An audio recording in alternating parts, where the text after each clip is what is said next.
Hi, welcome to the Nurture Nature Show. I am the Reverend Dr. Laura Kim Joyner of One Earth Conservation and Ministry. I serve as wildlife veterinarian and Unitarian Universalist minister. During our time together, we will have a chance to nurture ourselves so that we can nurture all of nature. Welcome into this community of hope and nourishment and solidarity with all of life.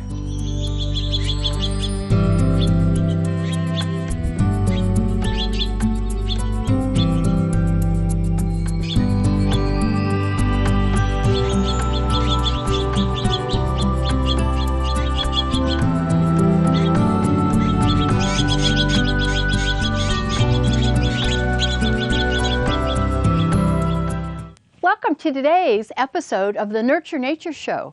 Our theme today is roses and garbage. What's that about? It's one way to talk about how we are radically interconnected, and when we know that, how we can ease our suffering and the suffering of the world. I so wish that for you. And so I'm glad you've joined us today so that you can be nurtured and all of life can be nurtured. As we begin the talk, I want to invite you to this question right here. How would your life change if you knew and understood that you were connected to the part of every being? So hold that with you as we go. To begin our reflection, let's read these words from Thich Nhat Hahn. It's from his understanding of the Heart Sutra.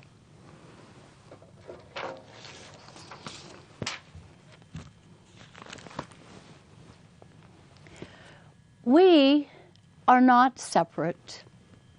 We are inextricably interrelated. The rose is the garbage, and the non-prostitute is the prostitute. The rich man is the very poor woman, and the Buddhist is the non-Buddhist. The non-Buddhist cannot help but be a Buddhist because we are. The emancipation of the young prostitute will come if she sees into the nature of interbeing. She will know that she is bearing the fruit and the pain of the entire world. As we look into ourselves and see her, we bear her pain and the pain of the whole world. The Buddha says that life is suffering.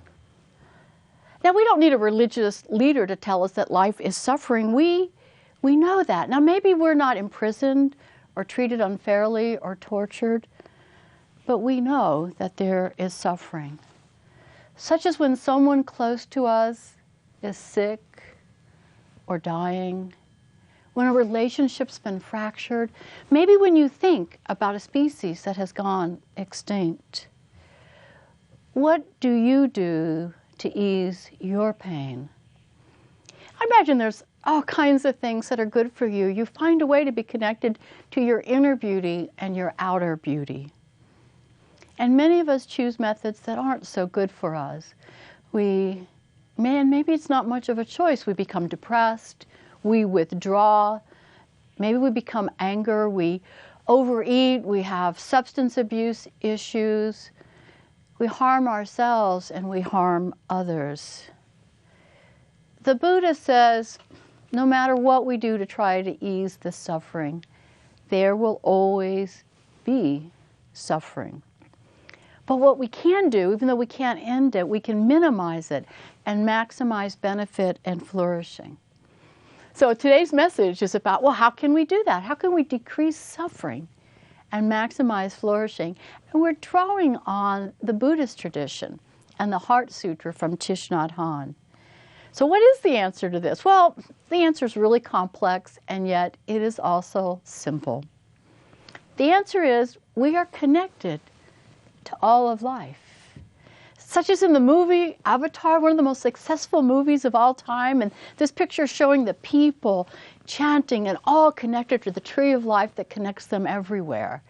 I mean, we get it. It was a really popular movie. We know that life flows through us and is connected to everything. All right. But the challenge comes is when we could feel connected to the terrorist, the bomber, the criminal, those who throw beer cans into the Hudson River. The Buddha says to be connected to all of life is look within, to the Buddha within, to the beauty within, and respond to life compassionately because their life is your life. You are the beauty that is the rainbow, that is the hummingbird, and that is the baby child. This sense of interconnecting beauty to all, roses and garbage, basically is the sense of enlightenment that the Buddhists speak about. And they also say you don't have to obtain enlightenment, you already are, because you are already beautiful and connected to everything. The thing is, if you're like me, we are in constant danger of forgetting how beautiful we are and how connected to everything. And no wonder, for we live under a story of harm and separation. We are told that the only way we can get anything we want is to have power over others, and that more for me means less for you. And this is fundamentally opposed to the emerging story of interbeing, or inter-are, as Thich Nhat Hahn would say, that we are not different, and more for me means more for you, and that when you suffer, so do I. There are so many ways to tell the story, not just the Buddhist way. For example, maybe we could tell the story through astrophysics. In the beginning was the Big Bang. There was a single point of all matter and all energy, a singularity. And then all of a sudden it exploded out and matter and energy went flowing, and it coalesced into the very first suns where helium and hydrogen was formed. And then over time, these first suns collapsed, burned out, and then exploded again with new minerals, and other suns formed and then collapsed and blew out, making all of life around us ashes of dead stars, which are now spread out into an awesome, wonderful universe. The science of ecology and biology also exemplifies the understanding of enlightenment and of interbeing. It's ecology. So imagine you're a goose. This is a snow goose, and you're flying through the air, and you're breathing deeply, and you're breathing in what's in the atmosphere, the oxygen and the water molecules, and the nitrogen and the carbon dioxide, and you're breathing it out really fast. Do you know that sometime in your life, you will take in a molecule from that goose that just flew overhead from you? Or maybe in the very next breath. And those molecules will become part of you. You are the goose, and the goose is you. And before it was a goose, it was a plant. And before it was a plant, it was a star. Now there's another way to talk about interconnection and ecology, and that's what Thich Nhat Hahn would call the interbeing that we talked about earlier.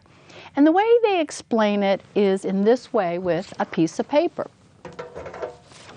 So imagine this piece of paper. It's a piece of paper, right? That's what it is. What goes into making a piece of paper? Well, the first answer is trees, right? So what goes into making a tree? What are all the different things? So it's the sunlight, the water, the minerals in the ground, maybe the animals who fertilize it. And so this piece of paper that comes from a tree comes from many different things. And then when we process that tree into paper, what do? We mix it with water. We have people that are involved in the process, and then we ship the paper that came here to White Plains today. So you see, this really is not a piece of paper.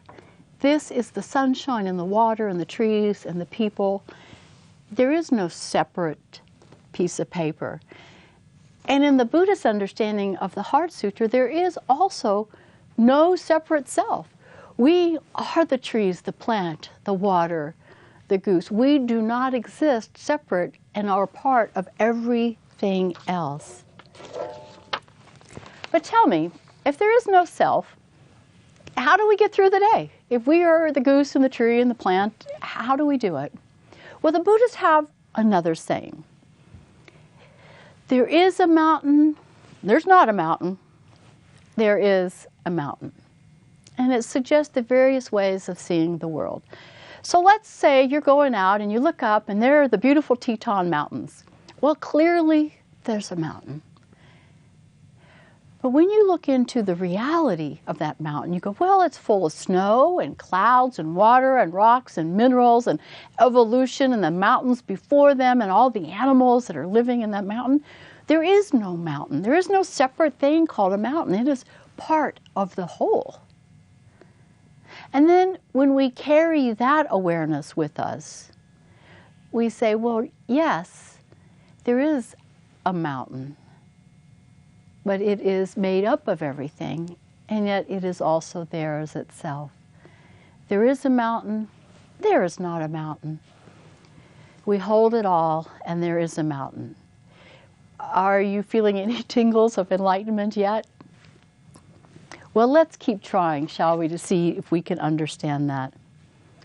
Going back to Thich Nhat Hahn and the Prajnaparamita Heart Sutra, he uses the example of roses and garbage. So he would say they're both the same, but how can that be true? So he says, look at a rose. Look how fresh and beautiful it is. It's not garbage, right? But then imagine after a couple of days or a week what this rose might look like as it begins to lose water and to lose life and to become garbage, and it gets thrown away into the compost heap. So the rose that once was now becomes garbage. And he said that the prostitute, considered garbage, is like a rose. There is no difference. The interconnection says the garbage is the rose, the prostitute is the pure and the beautiful. He also goes on to say that humans are made up of roses and garbage, and so many other things as well, because all people are part of the whole. We're holy, and we should treat others and all beings accordingly. And then to expound on the Heart Sutra, he uses the example of a prostitute in the Philippines and a wealthy global business person. I want to use that example too in my story, for I have known global businessmen and prostitutes in the Philippines as well.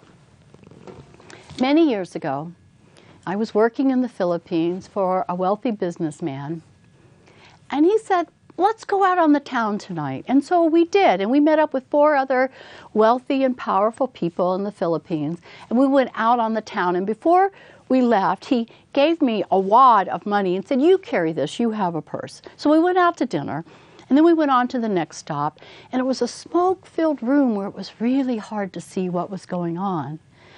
And as the smoke cleared, I could see that there were women scantily dressed serving beverages, and even more scantily dressed serving the fantasies of the crowd. For it was a strip joint. The women came out. No, they weren't women, they were girls, none of them older than 16, none of them smiling, with their heads down as they moved and danced. It was as if they weren't there. They were taking off their clothes, but they were not unveiling their eyes. It's as if they accepted that the world was seeing them as garbage, as prostitutes, as no good. And what can a young girl from the countryside, poor in the Philippines, do? They come to the city to earn some money, and it doesn't take a lot of imagination to think about how cruel and vicious the city can be. To say, if you just flirt a little bit, dance a little bit, and suffer a great deal to be treated as impure and to be defiled, you can make a little bit money to send home. Now, I said that these young girls were prostitutes. How did I know they were prostitutes? They were just dancing, right? Well, before long, each of those 5 businessmen, the maitre d' came and brought a young girl to be with them and sat next to them. So there are now 11 of us at the table.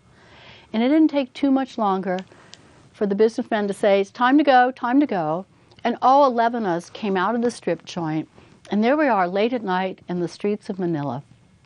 And there aren't very many taxis to have. So we finally got 2. And that's 11 of us to fit into 2 taxis. So as I'm climbing into the taxi, my employer says, "You don't mind if the girl sits on your lap, do you?" What could I do? And so then we ride back to the hotel, and she's just looking at me with her eyes. What could I do? When we got to the hotel and we walked by the rooms, the boss unlocked his door and allowed the young woman to come inside. And then he turned to me and said, oh, my money, my money. Why don't you give me X number of dollars so that I can pay her? So there he is with the door open and the prostitute behind him, and I'm paying out the money as she's looking into my eyes, as if I was the one paying for her services. What could I do? I still remember her eyes. It's uncomfortable for me. It's painful for me to remember that time. For in her eyes, I see all the oppressed, all the many who have suffered. How do you look into the eyes of suffering, saying perhaps the Syrian refugees, the people who are targets of terrorism, the mothers crying after their child has been blown up, saying, "What can we do? What can we do?" And Thich Nhat Hahn says, look deeply into reality. There is suffering, there is not, and there is suffering. Look deeply into the lives of the terrorists and the soldiers and the drug dealers, and you will see, as I look deeply into the eyes of the young prostitute, roses and garbage.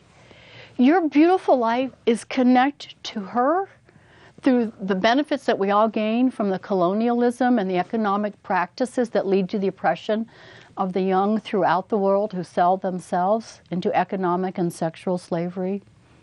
Or even we're all a part of the gender and sexual abuse that exists in our very communities and in many of our religious communities. But with a radical sense of interconnection, knowing that we are roses and garbage and that we are the young girl, there need not be oppression anywhere. For the prostitute, seeing that she is beautiful would leave a life as hopefully as she can and not be treated that way. And the global businessman and you and I would not allow people to be treated that way because we are them. As we look deeply into the eyes of the world and each other, we can emancipate us all because they are us and we are them. But you know, it's so hard to live with that sense of interconnection all the time. We know there's no mountain, but we have to get through the day where there is a mountain. And so we're in constant danger of forgetting. And for that, we need our guides with us. I had a guide one time. Oh, I've had many guides. This was on a particular retreat. And there was a Cherokee Indian, and he was Native American, and he was leading us through all these practices. And we gathered into a teepee, and it was dark at night. And he leads us through chants and meditation. He's got a smudge stick that's burning. And then he turns around and asks all of us gathered around the fire, do you see that life is wonderful and there's beauty all around us? And he went and he asked each of the people around the fire and said, do you see? And when it came my turn, after several yeses, I said no. I was thinking of my relationship with that prostitute. I knew that life was also garbage. And he didn't skip a beat. And the Indian guide did a few more chants and waved the smudge stick and went back around and asked. And I still said, no, life is not all beautiful and roses. It's hard and it's harsh. And then he reached into the fire of the smudge pot and he covered his hands with ashes and he placed them on my forehead. And then he asked me again, as I was marked and singled out, it seemed, from everybody else, do you not see the beauty that is all around you? And I said no, feeling quite uncomfortable in my persistence. And then he pointed out and said, leave this teepee. Walk to the totem pole and come back. And so I left that teepee, and out in the dark, under the bright stars, I walked out to the totem pole. And on my way back to the teepee, I'm thinking, they're wrong. You know, why am I being shamed and blamed? I'm not like them. I'm not like him, because life is hard. It is full of garbage. And I almost didn't go back into that teepee. But as I came up to the teepee and opened the flat and went in, my head was bowed in shame and disconnection. But when I finally looked up, when I finally woke up, I saw that everybody had ashes on their forehead. They had all been marked. And then I realized I was making a mistake. I thought the guide was trying to teach us, oh, life is just all roses, get over it, just kind of get into the coolness and the groove of life. That's not what he was telling me. What he was telling me is that it was my thinking that thought I was separate. And for the rest of that retreat, everybody wore ashes on their foreheads. It was the mark of our inner connection. Now, we all carry the mark of interconnections in various ways, because we all come out of the ashes of dead stars. We come out of the ocean. We come out of Africa. We come out of beauty. We are holy, not because we are sacred or better than the defiled or the profane. It's because we are part of the whole. And seeing that we are whole, our burdens can be lightened. We can become enlightened.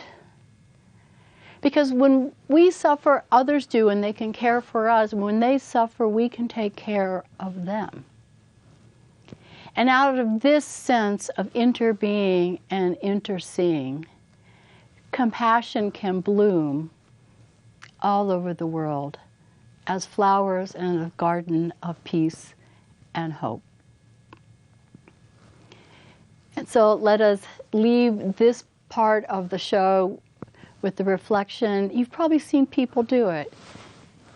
Namaste. Which means the divine in me sees the divine in you. Like in the movie Avatar, I see you.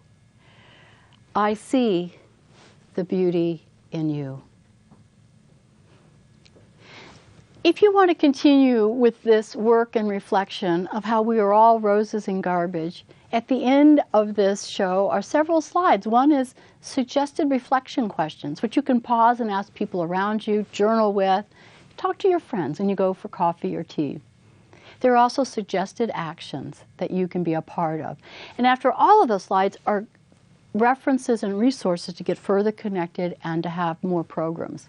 And I want to invite you to a special program that we're having in the White Plains area in 2016, February 21st. It's a Sunday at 12:30 in the afternoon. We're having a mini Nurture Nature retreat. And you can find all about it by clicking on the resources at the end.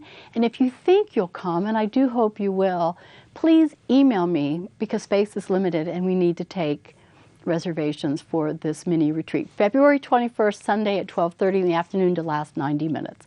We'll be joined with a whole group of people. Well, let us now end with these words also from Thich Nhat Hahn, his poem, Call Me by Many Names.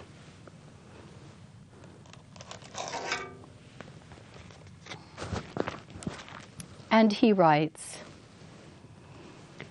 the rhythm of my heart is the birth and the death of all that is alive.